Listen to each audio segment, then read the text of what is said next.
இந்த 65வது ஆச்சாரியால் பெரியவாளுக்கு பரமேஷ்டி குரு ஸ்தானத்தை உடையவர். அதாவது குரு பரம்பரையில தனக்கு சந்நியாசாசிரமம் கொடுத்து உபதேசம் பண்றவாள குரு அப்படின்பா. அந்த குருவோட குருவை பரமகுரு அப்படின்னு சொல்ற வழக்கம். அந்த பரமகுருவோட குருவை பரமேஷ்டி குருன்னு சொல்ற வழக்கம். இந்த பரமேஷ்டி குருவோட குருவை பராபர குரு அப்படின்னு சொல்ற வழக்கம். பெரியவாளோட பரமேஷ்டி குரு இந்த சுதர்சன மகாதேவேந்திர சரஸ்வதி அப்படின்னு சொல்லக்கூடிய இளையாத்தங்குடி பெரியவா. அவளோட அதிஷ்டானத்தை போய் தரிசனம் பண்ணிட்டு அங்க வழிபாடெல்லாம் செஞ்சுட்டு புதுக்கோட்டை ராஜா வரவேற்க உபச்சாரம் பண்ண செட்டிநாட்டில் பல இடங்களை விஜயம் பண்ணிட்டு புதுக்கோட்டைக்கு விஜயம் பண்ணா.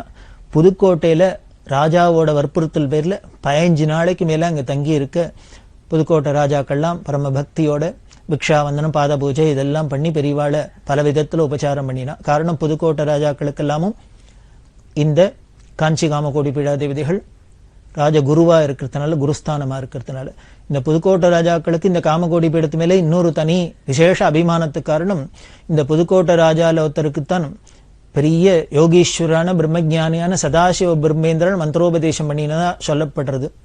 அந்த சதாசிவ பிரம்மேந்திராலும் காஞ்சி காமகோடி பீடத்துல அலங்காரம் பண்ண ஸ்ரீமத் பரமசிவேந்திர சரஸ்வதியோட ஞான வாரிசா இருந்ததுனால, சிஷ்யரா இருந்ததுனால இந்த காமகோடி பீடத்து மேல புதுக்கோட்டை ராஜாக்களுக்கெல்லாம் தனி அபிமானம்.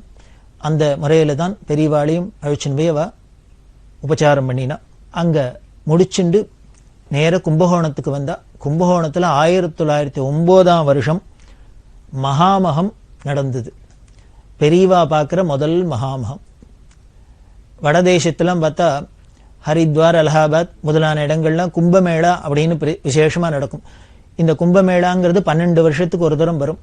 இந்த தென் திசையில நடக்கிற ஒரு கும்பமேளா அப்படின்னு சொல்லலாம் இந்த கும்பகோணத்துல நடக்கிற மகாமகம். இந்த கும்பகோணம் மகாமகம் வெகு விமரிசையா நடந்தது. அதை தரிசனம் பண்ணணும். அதுல அந்த மகாமக தடாகம் அப்படின்னு இருக்கு. அதுல ஸ்நானம் பண்றதுக்காக பெரியவா கும்பகோணம் வந்து தஞ்சாவூர் ராஜா முதலான பிரமுகர்கள்லாம் கூட வர யானை மேல உட்கார்ந்துட்டு கும்பகோணத்துல போய் மகாமக ஸ்நானம் பண்ணி க்ஷேத்திரமூர்த்திகளான கும்பேஸ்வரர், மங்களாம்பா, சாரங்கபாணி, சக்கரபாணி, நாகேஸ்வரர், சோமேஸ்வரர், அபிமுகேஸ்வரர் முதலான எல்லா தேவதைகளையும் தரிசனம் பண்ணிட்டு கும்பகோணம் மடத்துல இருந்தா. அப்போ ஆயிரக்கணக்கான ஜனங்களுக்கு, யாத்திரிகளுக்கு கும்பகோணம் மடத்துல அன்னதானம்லாம் பண்ணப்பட்டது. அந்த 10 நாள் உற்சவத்துல மகாமகத்துல கொடியேறி எல்லா கோயிலையும் உற்சவம்லாம் நடக்கும். ஊரே கோலாகலப்படும். பல இடங்கள்லேருந்தும் லட்சக்கணக்கான மக்கள் வந்து அந்த மகாமக குளத்துல ஸ்நானம் பண்ணி புண்ணியத்தை அடைவா. காரணம் அந்த சமயத்துல எல்லா தீர்த்தங்களும் அந்த மகாமக குளத்துல சங்கமிக்கிறதா புராணங்கள்லாம் சொல்றது. அதனால அதுல ஸ்நானம் பண்ணாலே மகாமகத்தன்னைக்கு இந்த கும்பகோணம் மகாமக குளத்துல எல்லா நதி புண்ணிய நதியிலையும் ஸ்நானம் பண்ண பலன் கிடைக்குங்கிறதுனால எல்லாரும் இது பண்றது. அப்படி நடக்க இந்த மகாமக ஸ்நானம்லாம் பண்ணிண்டு பெரியவா கும்பகோணத்துல எல்லோருக்கும் அனுகிரகம் பண்ணிண்டா. பெரியவா பீடாதிபதியா அலங்காரம் பண்ணிட்டு இருக்கிறதோ ஆதிசங்கர பகவத்பாதால் அலங்காரம் பண்ண சர்வஜ்ஞ பீடம்.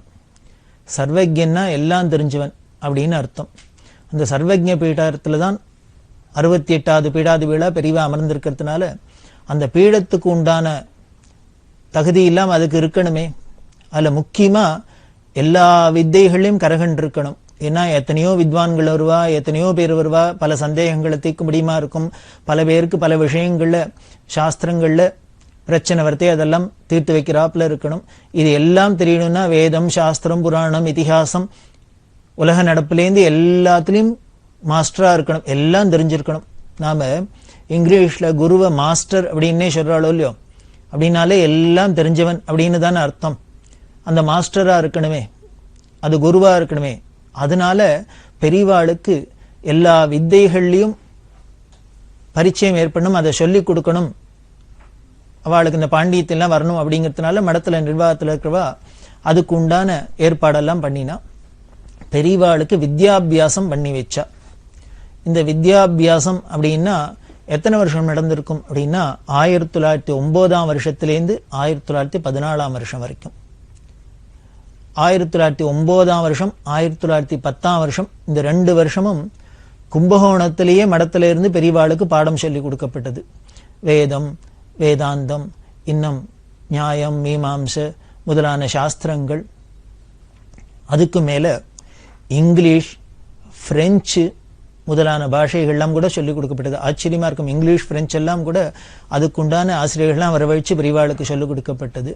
மராட்டி பாஷை சொல்லிக் கொடுக்கப்பட்டது. அதுக்கு பம்பாய் மாகாணத்திலேருந்து ஒரு பண்டிதர் வந்து மடத்திலேயே தங்கியிருந்து பெரியவாளுக்கு மராட்டி பாஷையில உள்ள கிரந்தங்கள்லாம் சொல்லிக் கொடுத்து அதில் உள்ள ரசமான விஷயங்கள்லாம் சொல்லிக் கொடுக்கப்பட்ட. அதே மாதிரி தமிழ் புலவர்கள்லாம் வந்து தமிழ் லாங்குவேஜை பற்றி அதில் உள்ள லிட்ரேச்சர் அதில் உள்ள விஷயங்கள்லாம் சொல்லிக் கொடுத்தா. தேவாரம், திருவாச்சகம், திவ்ய பிரபந்தம், திருப்புகழ் முதலான எல்லாம் பெரியவாளுக்கு பரிச்சயமாக்கப்பட்டது. கம்பராமாயணம் முதலான பெரிய புராணம் எவ்வளவு நமது தமிழ் லாங்குவேஜில் இருக்குது அது அத்தனையும் பெரியவாளுக்கு சொல்லிக் கொடுக்கப்பட்டது. இதுக்கு மேலே பல லாங்குவேஜஸ், இன்னும் சாஸ்திர விஷயமானது, லோக விஷயமானது, லௌகீக விஷயமான விஷயங்கள் எல்லாமே பெரியவாளுக்கு அதில் ஒரு பரிச்சயம் ஏற்பட முடியாமல் வித்யாபியாசம் பண்ணி வைக்கப்பட்டது. அந்த வித்யாபியாசம் ரொம்ப ஆச்சரியமாக இருக்கும். 1909ஆம் வருஷமும் 10ஆம் வருஷமும் கும்பகோணத்திலே நடந்தது. அப்படி கும்பகோணத்தில் நடக்கிறதே, கும்பகோணம்ங்கிறது ஒரு டவுனாக இருந்ததுனால பெரியவாளும் புதுசாக பீடத்துக்கு வந்திருக்கிறதுனால எல்லாருக்கும் ஒரு ஆசை, பெரியவாளை வந்து தரிசனம் பண்ணும் அப்படின்னு. பெரியவாளுக்கு மடத்துக்கு உண்டான சந்திரமௌலீஸ்வர பூஜை முதலான காரியங்கள்லாம் இருக்கே. திருக்கால சந்திரமௌலீஸ்வர பூஜைன்னா மடத்தில் இது இத்தனையும் பண்ணிண்டு அப்புறம் இந்த வித்யாபியாசத்துக்கு டைம் ஒதுக்கிண்டு வந்த ஜனங்களுக்கெல்லாம் தரிசனம் கொடுத்துட்டு இதெல்லாம் பண்றது ரொம்ப சிரமமா இருந்தது அப்படின்னு கூட இருக்கிறவாள்லாம் நினைச்சா. பெரியவாளுக்கு ஒரு சிரமம் இருந்திருக்காது. இந்த வரவா போறவா ஜாஸ்தி இருந்தாலே பெரியவாளுக்கு படிப்புல ஏகாந்தமா உட்காந்துட்டு கான்சென்ட்ரேட் பண்ணி படிக்கிறதுக்கு டைம் இல்லாத இருக்கும். அப்படிங்கிறதுனால என்ன பண்ணினா எங்கேயானு ஏகாந்தமான ஒரு இடத்துல அழிச்சுன்னு போய் பெரியவாளை வச்சுட்டு அந்த பண்டிதாள்லாம் வச்சுட்டு நன்னா வித்தையை கற்றுக் கொடுத்துட்டு இதுல எல்லாத்துலயும் அவர் கரகண்டத்துக்கு அப்புறம் கொண்டு வந்து பொதுஜனங்கள்கிட்ட விட்டோம்னா எல்லாரோடையும் பழகிறதை மற்ற காரியங்கள்லாம் பார்த்துட்டு இருக்கலாம். அப்படிங்கிறதுனால மடத்துல நிர்வாகத்தில் இருக்கிறவா என்ன பண்ணினா திருச்சிக்கு பக்கத்துல மகேந்திரமங்கலம் அப்படின்னு ஒரு ஊர், அந்த மகேந்திரமங்கலத்தில் அழிச்சுன்னு போய் பெரியவாளை வச்சுன்னு வித்யாபியாசம் பண்ணி வைக்கணும் அப்படின்னு நினைச்சுட்டு 1911ஆம் வருஷத்துலேருந்து 14ஆம் வருஷம் வரைக்கும் அங்க கொண்டு போய் வச்சிருந்தா. ஏன் மகேந்திரமங்கலம் அப்படி ஒரு கஷ்டமான இடமா அப்படின்னா, இப்போதான் சாலையெல்லாம் போட்டு ரோட்ல போறாப்புல இருக்கு. அந்த காலத்துல மகேந்திரமங்கலம் அப்படிங்கிறது காவேரிக்கு வடகரையில இருந்து, அகண்ட காவேரிக்கு வடகரையில முசிறிக்கு 5 கிலோமீட்டர் மேற்க இருந்தது. இந்த மகேந்திரமங்கலத்தை அடையணும் அப்படின்னா நேர் ரோடு வழி கிடையாது. காவேரிக்கு தென்கரை வழியால ரயில் மார்க்கம் இருக்கு. திருச்சியிலேருந்து கரூர்லாம் போற ரயில் மார்க்கம். அந்த ட்ரெயின்ல போய் லாலாப்பேட்டைன்னு ஒரு ஸ்டேஷன், அந்த லாலாப்பேட்டை ஸ்டேஷன்ல இறங்கி இந்த அகண்ட காவேரிய பரிசல்ல கடந்து, பெரிய அகண்ட காவேரினா 1 கிலோமீட்டருக்கு மேல இருக்கும், அது பரிசல்ல கடந்தாதான் இந்த மகேந்திரமங்கலத்தை அடைய முடியும். இவ்வளவு சிரமப்பட்டு அதிகமா கூட்டம் வராது அப்படிங்கிறதுனால மகேந்திரமங்கலத்துல கொண்டு வச்சிருந்தா. அதுல சிங்கமயங்கார் அப்படிங்கிற ஒரு பெரிய தனவந்தர், ஸ்ரீரங்கத்தை சேர்ந்தவா, அவளோட ஒரு பங்களா இருந்தது, எஸ்டேட் பங்களா. அதுல தான் மடத்து பூஜை சாமான்கள்லாம் வைக்கப்பட்டது. பெரியவாளுக்கும் வித்யாபியாசம் அங்கேயே தங்கியிருந்து கிட்டத்தட்ட 3 வருஷத்துக்கு மேல அங்க படிச்சிருக்கா. அப்படி பெரியவா 1911ஆம் வருஷத்துலேருந்து 14ஆம் வருஷம் வரைக்கும் படிச்ச அந்த மகேந்திரமங்கலத்துல அந்த சிங்கமயங்கார் பங்களா எப்படி இருந்திருக்கும், அந்த ஊர்லாம் எப்படி இருந்திருக்கும் அப்படின்னு பார்க்கணும்னு ஆசையா இருந்தா இன்னைக்கும் போய் யாரு வேணா பார்க்கலாம். அந்த இடத்த, அந்த ஸ்ரீரங்கம் ஒரு வைஷ்ணவ அறக்கட்டளைக்கு சேர்ந்த பங்களா அது, அதை அப்படியே மெயின்டைன் பண்ணிட்டு வரா. 1911ஆம் வருஷம் எப்படி இருந்ததோ அதே மாதிரி இன்னி வரைக்கும் அதை பாதுகாத்துன்னு வரா. காரணம், பெரிய ஜெகத்குரு சங்கராச்சாரியன்னு மகாபெரிவா படிச்சது இந்த இடத்துல தான் இந்த வித்யாபியாசம் நடந்தது அப்படிங்கிற பெருமையினால அந்த ஒரு ஞாபகார்த்தமா அந்த பிராச்சீனமான அந்த சின்னத்தை பாதுகாத்துன்னு வரா. அங்க அகண்ட காவேரியில போய் பெரியவா ஸ்நானம் பண்ணிட்டு தன்னோட அனுஷ்டானங்கள்லாம் முடிச்சுட்டு காவேரி கரையில ஒரு பர்ணசாலை அமைச்சு அந்த பர்ணசாலையிலையும் உட்காந்து சாஸ்திர பாடங்கள்லாம் வாசிக்கிறது. அப்புறம் இந்த இடத்துலையும் வந்து இந்த பங்களாலையும் வந்து பூஜை பண்றது வாசிக்கிறது அப்படிலாம் நடந்துருந்தது. அதனால மகேந்திரமங்கலத்தில் போய் இவாளுக்கு வித்யாபியாசம் பண்ணி வைக்கப்பட்டது. பெரியவாளுக்கு பாடம் சொல்லி கொடுத்த பெரிய மகான்கள் இவாள்லாம் தான் பெரியவாளுக்கு எல்லா ஒவ்வொரு துறைக்கும் வந்து பாடங்கள்லாம் சொல்லி கொடுத்தா. அவளோடெல்லாம் திருநாமம் என்ன அப்படின்னு தெரிஞ்சுக்கணும் அவசியம். காதலியான விழணும், விழுந்தாலே நாமத்தை கேட்டாலே பேரை கேட்டாலே நமக்கும் ஒரு பெரிய ஞானம் ஏற்படும். அதுல முக்கியமான சில வித்வான்கள் பேரெல்லாம் சொல்றேன். சாஸ்திர ரத்னாகரம் மகாமகோபாத்தியாய திருவிசநல்லூர் ஸ்ரீ வெங்கட சுப்பா சாஸ்திரிகள் அப்படின்னு ஒரு மகான். இவர் ஹோய்சால கர்நாடக ஸ்மார்த்த பிராமணர், ரிக்வேதி. இவரோட அம்மா மகான் கோவிந்த தீக்ஷதர் வம்சத்துல வந்த வாஞ்சேஸ்வர யஜ்வா அப்படிங்கிற ஒரு மகா பண்டிதர். அவரை குட்டி சாஸ்திரிகள் அப்படின்னும் பிரசித்தமா சொல்லுவா. ஒரு பெரிய மகாகவி. இந்த வாஞ்சேஸ்வர யஜ்வா, இந்த குட்டி சாஸ்திரியோட பொண்ணு தான் இந்த திருவச்சநல்லூர் வெங்கட சுப்பா சாஸ்திரியோட தாயார். இந்த வாஞ்சேஸ்வர யஜ்வாங்கிற குட்டி சாஸ்திரிகளுக்கு இன்னொரு விசேஷம் என்ன அப்படின்னா, ஸ்ருங்கேரியில 32வது ஆச்சாரியாளா இருந்தவர் ஸ்ரீ உக்ர நரசிம்ம பாரதி சுவாமிகள் அப்படிங்கிறவர். அவர் பூர்வாசிரமத்துல காசியில போய் வேதாந்தத்தை இந்த குட்டி சாஸ்திரிகள்ட்ட தான் படிச்சதா சொல்லப்படுறது. இந்த ஸ்ருங்கேரி ஆச்சாரியாளுக்கும் வித்யா குருவா இருந்தார் இந்த வாஞ்சேஸ்வர யஜ்வாங்கிற குட்டி சாஸ்திரிகள். அதாவது இந்த வெங்கட சுப்பா சாஸ்திரிகளோட மாதாமகர். இவர் 66வது பிரிவா அப்படின்னு சொல்லக்கூடிய காஞ்சி காமகோடி பீடத்துல 66வது பிரிவாளா இருந்தவர். கலவ பிரிவா அப்படின்னு சொல்லுவோம். அவா காலத்துல அத்வைத சபா அப்படின்னு ஒண்ணு வச்சு ரொம்ப பிரபலமா இன்று வரைக்கும் நடந்துட்டு வருது. அந்த அத்வைத சபால எல்லா பண்டிதர்களும் ஆஸ்தான வித்வான்களா இருந்தா காமகோடி பீடத்துல. இந்த வெங்கட சுப்பா சாஸ்திரிகளும் காஞ்சி காமகோடி பீட ஆஸ்தான வித்வானா இருந்தார். அந்த 66வது பிரிவா காலத்திலேயே நியமனமானத்தினால பின்னால வந்த பெரியவாளுக்கு மீமாம்சா சாஸ்திரம், ரிக்வேத பிரயோகம், பாஷ்யம் இதெல்லாம் அவர் தான் சொல்லிக் கொடுத்தார். இன்னொரு உத்தமர் மகான் மகாமகோபாத்தியாய பைங்காநாடு ஸ்ரீ கணபதி சாஸ்திரிகள் அப்படிங்கிற மகான். மன்னார்குடிக்கு பக்கத்துல இருக்கு பைங்காநாடுன்னு ஊரு. அந்த ஊரை சேர்ந்தவர். மன்னார்குடி பெரியவா அப்படின்னு சொல்வா. மன்னார்குடி ராஜு சாஸ்திரிகள் அப்படிங்கிற அவளோட திருநாமம். அவளை மன்னார்குடி பெரியவான்னு தான் சொல்லுவா. அவளோட சிஷ்யா இந்த பைங்காநாடு சாஸ்திரிகள். அந்த பைங்காநாடு சாஸ்திரிகள் தான் பெரியவாளுக்கு காவியம், நாடகம் முதலான சாஸ்திரங்கள்லாம் பாடம் சொல்லி கொடுத்தார். பெரியவா எப்பேற்பட்ட சர்வஜன். அப்போ எப்படி எதுக்காக இதெல்லாம் ஒரு குருக்கள்லாம் வந்து சொல்லி கொடுத்து பாடம் படிச்சாப்புல இருக்கணும் அப்படின்னா, உலக மரியாதைக்காக லோகத்தை அனுசரிச்சு இருக்கணுங்கிறதுக்காக. நீங்க பார்த்தீங்கன்னா எந்த அவதாரத்திலையும் ராமாவதாரத்துல வசிஷ்டர்கிட்ட போய் எல்லாம் கத்துண்டர் ராமர் அப்படின்னு சொல்றோம். விஸ்வாமித்திரர் எல்லாம் மந்திரோபதேசம் பண்ணார், அஸ்திர சஸ்திரோபதேசம் எல்லாம் பண்ணினர் அப்படின்லாம் பார்க்கிறோம். ராமர் தான் ஈஸ்வரன்கிறமே, எல்லா வித்தைக்கும் அதிபதி. ஈசான சர்வ வித்யானாம் ஈஸ்வர சர்வபூதானாம் அப்படின்னா சொல்றோம்.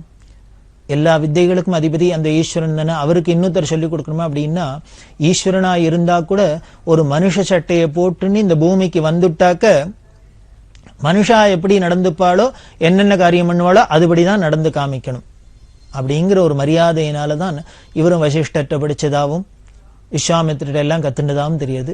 கிருஷ்ணாவதாரத்துல பார்த்தா சாந்தீபனிங்கிற மகர்ஷிட்ட குருகுல வாசம் பண்ணினதா நமக்கு புராணங்கள்லேருந்து தெரியறது. பின்னால ஜெகதாச்சாரியனா இருந்து உலகத்துக்கே ஞான உபதேசம் பண்ணி கீதையை பொழிய போறவர் சாந்தீபனிங்கிற ஒரு மகர்ஷிட்ட போய் குருகுல வாசம் பண்ணி படிச்சார் அப்படின்னா ஆச்சரியமா இருக்கே.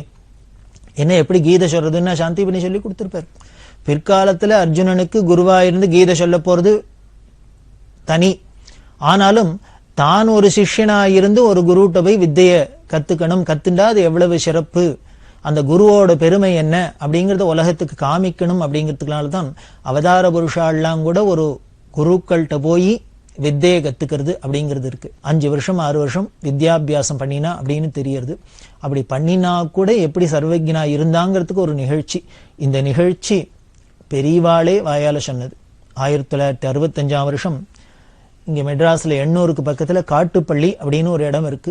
அந்த காட்டுப்பள்ளியில சாதுர்மாசி விரதத்துல இருந்துருக்கிறதே ஒரு நாளைக்கு தனக்கு 1909ஆம் வருஷம் வித்யாபியாசம் நடந்ததெல்லாம் ரெக்கலெக்ட் பண்ணிட்டு மலரும் நினைவுகள் மாதிரி பெரியவா சொன்னா. பெரியவாளுக்கு 15 வயசு. கும்பகோணத்துல பாடம் நடத்தின்னு இருக்கா. 1909ஆம் வருஷம். அப்போ பைங்காநாடு கணபதி சாஸ்திரிகள் தான் பாடம் சொல்லி கொடுத்துட்டு இருக்காரு. இந்த சாஸ்திரிகள் தினம் சாயந்தர வேளையில வந்து மத்தியான வேளையில வந்து பாடம் சொல்லி கொடுக்கிற வழக்கம். பெரியவா அதுக்குள்ள தன்னோட பூஜை அனுஷ்டானம் எல்லாம் முடிச்சுட்டு ரெடியா இருப்பா. சாஸ்திரிகள் வந்தோடனே இவா பாடத்துக்கு கிளம்புவா. பாடம் எங்க நடக்கும் அப்படின்னா கும்பகோணம் இடத்துல பின்னால பெரிய தோட்டம். அந்த தோட்டத்துல ஒரு பர்ணசாலை அமைச்சு அதுல ஆத்து மணலை காவேரி மணலை பரப்பி அந்த பர்ணசாலைக்குள்ள உட்கார்ந்துன்னு பாடம் படிக்கிறது. காரணம், ஒரு காத்தாட படிக்கிறதே சௌக்கியமா இருக்கட்டுமே அப்படிங்கிறதுக்காக அங்க ஒரு பர்ணசாலை போட்டுன்னு பின்னால தோட்டத்துல போய் படிக்கிற வழக்கம். பைங்காநாடு சஷ்டில் வந்தோடனேயே பெரியவா தண்டத்தை தூக்கிண்டு அவரோட தோட்டத்துக்கு கிளம்பிடுவா. அங்க போய் பாடம் நடக்கும். அவர் பாடம் முடிச்சுட்டு அவர் வீட்டுக்கு போயிடுவார். பெரியவாளுக்கு பாடம் சொல்லி கொடுக்கணுங்கிறதுக்காகவே கும்பகோணத்துல வந்து தங்கி இருந்தார். பெரியவா தன்னோட காரியத்தை பார்ப்பா. அப்படி ஒரு நாளைக்கு பைங்காநாடு சஷ்டில் வந்தார். அதுல இன்னொரு வேடிக்கை என்ன அப்படின்னா, பொதுவா யார்கிட்ட நாம பாடம் கத்துக்கிறோமோ ஆசிரியரோ அவருக்கு மாணவர் நமஸ்காரம் பண்றது, குருவுக்கு சிஷ்யர் நமஸ்காரம் பண்ணிட்டு பாடம் கேட்டுக்கிறது அப்படிங்கிறதான் சம்பிரதாயம். ஆனால் இங்க எப்படி நடந்தது அப்படின்னா, சொல்லி கொடுக்கறது குருவா இருக்கலாம், பாடம் கேட்கிற மாணவர் யாருன்னு ஜெகத்குரு சங்கராச்சாரியர். ஸ்தானத்துல ரொம்ப உயர்ந்த ஸ்தானம். ஆசிரமத்திலேயோ சன்னியாசாசிரமம் மேல இருக்கிற ஆசிரமம். நமது சாஸ்திரங்கள் சொல்றதோ இல்லையோ, மேல் ஆசிரமத்தில் இருக்கிறவா கீழ் ஆசிரமத்தில் இருக்கிறவா எல்லாம் நமஸ்காரம் பண்ணணும் அப்படிங்கிற சம்பிரதாயப்படி சொல்லி கொடுக்குற வாத்தியாரா இருந்தா கூட பைங்காநாடு சஷ்டில் வந்தோடனே பெரியவாளுக்கு பாலசங்கருக்கு நமஸ்காரம் பண்ணிட்டு கிளாஸுக்கு போகலாம் அப்படின்னு அழிச்சுன்னு போவர். அதே மாதிரி இன்னைக்கு நமஸ்காரம் பண்ணினர். பண்ணினோன்னு பின்னால தோட்டத்துக்கு பாடத்துக்கு போப்பரமாக்குன்னு பெரியவா தண்டத்தை தூக்கின்னு கிளம்பினா. கிளம்பினோடனே சாஷியல் ஒரு நிமிஷம் அப்படின்னவர், நான் ஊருக்கு போறேன், உத்தரவு கொடுக்கணும் அப்படின்னு. பெரியவாளுக்கு இது சர்ப்ரைஸா இருந்தது. சாஸ்திர பாடம் முக்கியமான பாடங்கள்லாம் நடந்துட்டு இருக்கு, இவர் பாடம் சொல்லி கொடுக்கறதுக்காக தான் நீங்க வந்து தங்கி இருக்கார். அப்படி இருக்கிறவர் திடீர்னு ஊருக்கு போறேங்கிறாரு, என்ன காரணம் புரியல. ஏன்னா மடத்துல இருக்கிறவா கைங்கரியம் பண்றவா அவ சொந்த காரியமா ஏதாவது ஊருக்கு இருக்கு போகணும் அப்படின்னா முன்னாலே சொல்லுவா, வீட்டுல இது மாதிரி இந்த காரியம் இருக்கு அந்த காரியம் இருக்கு, நான் இன்னைக்கு போயிட்டு இன்னைக்கு வருவேன் அப்படிலாம் சொல்ற வழக்கம். அப்படி எதுவும் முன்னறிப்பு எதுவும் இல்லாத திடீர்னு இவர் பாடம் நடத்த போறாராக்குன்னு நினைச்சுட்டா நான் ஊருக்கு போறேன்னு சொல்றாரு அப்படின்னு பெரியவாளுக்கு ஆச்சரியம். அதனால என்ன பண்ணா, பாடம் நடந்துன்னு இருக்கே அப்படின்னு முதல்ல சொன்னா. அவர் சொன்னார், ஆமா நடந்துன்னு இருக்கு, தண்ணி கீழே இருந்து மேல பாயாது அப்படின்னு. பெரியவாளுக்கு இந்த தொனி இந்த சொல்ற விஷய பார்த்தாலே என்னமோ புரிஞ்சுது. சாஸ்திரிகளுக்கு ஏதோ மனசுல வருத்தமா தாபமா என்னன்னு தெரியல, கோபமா என்னன்னு தெரியல. அவர் அதை வெளியில நேர காமிக்க முடியாத நம்மளோட ஆசிரமம் தடுக்கிறது. ஆனா என்னமோ இருக்கு உள்ளுக்குள்ள அப்படிங்கிறதுனால மொள்ள அது வெளியில வரட்டும் அப்படிங்கிறதுனால பிசாத இருந்தா. அவர் உடனே தொடர்ந்தார், தண்ணி கீழேந்து மேல பாயாது அப்படி. அது வாஸ்தவம் தானே, தண்ணி எப்பொழுதுமே கீழேந்து எப்படி மேல பாயும், மேலேந்து தான் கீழே பாயும், தண்ணி கீழேந்து மேல பாயாது அப்படின்னு. எதுக்கா அப்படி சொன்னா, சொல்லி கொடுக்கறது நானா இருக்கலாம், பாடம் கேட்டு தெரிஞ்சுக்கிறது ஜெகத்குரு அப்படின்னு. ஜெகத்குருக்கு குருட்டேந்து பாடம் சொல்லி கொடுக்கறது எப்படி முடியும், அதனால கீழேந்து மேல போக முடியாது அப்படின்னு சொன்னேன். அதுக்கு மேல சொன்னார், ரொம்ப கடினமான சாஸ்திர பாடங்கள், இதை ரொம்ப கவனத்தோட உன்னிப்பா கவனிச்சு படிச்சாதான் பாடம் ஏறும், அப்பவே ரொம்ப கஷ்டம்தான், சிரமப்படணும். அப்படி இருக்கிறதே கவனக்குறைவா இருந்து அஸ்ரத்தையா பாடம் கேட்டாக்க படிப்பு ஏறாது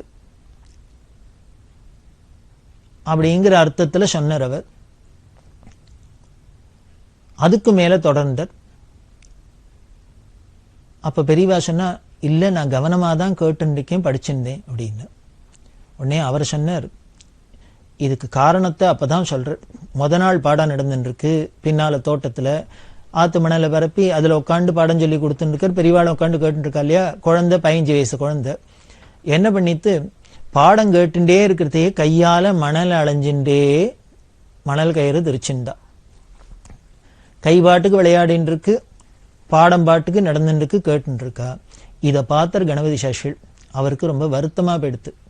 நாம ரொம்ப சீரியஸா பாடம் சொல்லி கொடுக்கிறோம், இந்த பாடங்களும் ரொம்ப கடினமான பாடம், இது அப்படியே உன்னிப்பா கவனிச்சாலே சட்னி ஏறாது. அப்படி ஒரு பாடத்தை நாம சிரமப்பட்டு இந்த குழந்தைக்கு எப்படியான நமக்கு தெரிஞ்சதை அந்த குழந்தைக்கு சொல்லி கொடுத்தணும் அப்படிங்கிற ஒரு தாபத்துல சொல்றதை எந்த ஒரு வாத்தியாருக்கும் சின்சியரா வாத்தியார் பாடம் சொல்லி கொடுக்கறதே மாணவர்கள் சரியா கவனிக்கல, அதை கிரகிச்சுக்கலைன்னா அவளுக்கு ரொம்ப தாபம் இருக்கும், கோபம் வரும். அதே நியாயத்துலதான் இங்க கணபதி சாஸ்திரிகளுக்கும் வருத்தம் இருந்தது. ஆனால் நேருக்கு நேர் பெரியவாள்கிட்ட அதை சொல்ல முடியாத ஆசிரமம் அந்த ஸ்தானம் தடுத்தது. அவர் சொன்னார், ஸ்தித பிரஜனுக்குத்தான் வித்தை ஏறும் அப்படின்னு சொல்லுவா. இந்த ஸ்தித பிரஜனுக்கு லௌகீக லட்சணமும் சொல்லுவா. அது என்ன அப்படின்னா 3 சொன்ன லௌகீக லட்சணம் ஸ்தித பிரஜனுக்கு. 1, கையில கத்திய வச்சுட்டு எதையும் சீவாத இருக்கிறது. கையில கத்தி இருந்ததுன்னா சும்மாவே இருக்காது, ஏதானும் சீவிண்டே இருக்கும். அது எப்போ சும்மா இருக்குன்னா கையில பட்டு ரத்தம் வந்தாதான் நிற்கும். கையில கத்திய வச்சுன்னு சீவாத இருக்கிறது அப்படின்னா கையில இருக்கு கத்தி இருக்குங்கிற பிரஜை கூட இல்லாத இவர் எதுலையோ கவனமா இருக்கிறது. அப்படி கையில கத்திய வச்சுன்னு சீவாத இருக்கிறவன். 2வது, உடம்புல அரிச்சுதுன்னா சொரிஞ்சுக்காதவன். யாராலேன்னு இருக்க முடியும், உடம்புல அரிச்சுன்னா சொரிஞ்சுக்காத. தூக்கத்துல கூட நமக்கு சொரிஞ்சுக்கிறோம், ஆனால் அந்த சரீர பிரஜை இல்லாத இன்னுள்ள கவனம் எடுத்துனா சொரிஞ்சுக்கணும்னு கூட தோணாது. அது 1. 3வது, மணல்ல உட்கார்ந்துட்டு கையால மணலை அலையாதவன். இவா 3 பேர் தான் ஸ்தித பிரஜை லட்சணமா சொல்லுவா. அப்படி இருக்கவாளுக்கு தான் வித்தை ஏறும் அப்படின்னு சாட்சிகள் சொன்னோன்னு பெரியவாளுக்கு புரிஞ்சுடுத்து. காரணம், நேற்றுக்கு படிக்கிறதே நம்ம கையால மணலை அலைஞ்சுட்டே பாடத்தை கேட்டுட்டோம், அதனால்தான் இவர் வருத்தப்பட்டு சொல்றார் அப்படின்னு. உடனே நேர பெரியவா சொன்னா, நான் நேற்றுக்கு பாடம் கேட்கறதே மணல்ல அலைஞ்சது என்னமோ வாஸ்தவம் தான், கைதான் அலைஞ்சதே வழியே காது பெரியவாள்கிட்ட பாடம் கேட்டுன்னு தான் இருந்தது, நான் கவனமாக தான் கேட்டேன் அப்படின்னொன்னு அவருக்கு இன்னும் வருத்தமா இருந்தது. எந்த மாணவர் தான் நான் கவனிக்கல எங்கேயோ இருந்தேன்னு சொல்லுவார். உடனே என்ன பண்ணா, பெரியவா அவளுக்கு சந்தேகமா இருந்தா என்ன பரீட்சை பண்ணி பார்க்கலாம்னு. உடனே பார்த்தார் கணபதி சாஸ்திரி. நேற்றுக்கு பாடம் எந்தெந்த இடத்துல பெரியவா கவனிக்கலன்னு இவர் நினைச்சாரோ அந்த இடத்துலேருந்து தான் கடினமான சில கேள்விகள்லாம் கேட்டார். அந்த கேட்ட கேள்விக்கெல்லாம் டான் டான் டான் டான் டான்னு பதில் சொன்னா பெரியவா.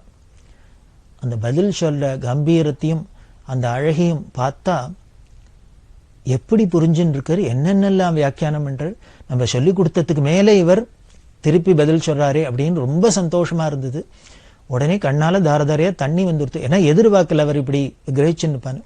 உடனே என்ன பண்ணார், தண்ணி கீழேந்து மேலே பாயிற அதிசயத்தை பார்க்குறேன், தண்ணி கீழேந்து மேலே பாயிற அதிசயத்தை பார்க்குறேன் அப்படின்னர். நமஸ்காரம் பண்ணினர். நான் ஊருக்கு போயிட்டேன், இப்போ நிம்மதியாக போகலாம், எனக்கு உத்தரவு கொடுக்கணும் அப்படின்னு. காரணம், இந்த மகாமேதைக்கு இனிமேல் நான் சொல்லி கொடுத்து ஒன்றும் தெரிஞ்சுக்கணுங்கிற அவசியம் இல்லை, அதனால நான் நிம்மதியாக ஊருக்கு போகிறேன் அப்படின்னு. 15 வயசுலேயே தன்னோட வாத்தியார் பெரிய மகாமேதை பெரியவாளை பார்த்து என்ன சொன்னார், இந்த மகாமேதைக்கு இன்னொருத்தர் ஒன்று சொல்லி கொடுத்து வரணுங்கிற அவசியம் இல்லை அப்படின்னு சொன்னார்னா, இது நிஜமாவே சர்வஜனாக இருந்தால் தானே. அந்த சாஸ்திரங்கள்லாம் இப்போதான் பரிச்சயம் வந்தால் இப்படி எல்லாம் ஒரு பட்டம் வாங்க முடியுமா, அதுவும் சொல்லி கொடுத்த வாத்தியார்ட்டியே. அதுதான் பெரியவாளோட மேதாவிலாசத்துக்கு சாட்சி. இப்படிதான் அவளுக்கு வித்யாபியாசம்லாம் நடந்தது. இப்படி படித்தார்னா எத்தனை வருஷம், 4 வருஷம் 5 வருஷம் எல்லாமே ஜாஸ்தி. அப்படி வித்யாபியாசம் முடிய 1914 வருஷம் திரும்பி கும்பகோணத்துக்கு வந்தார்.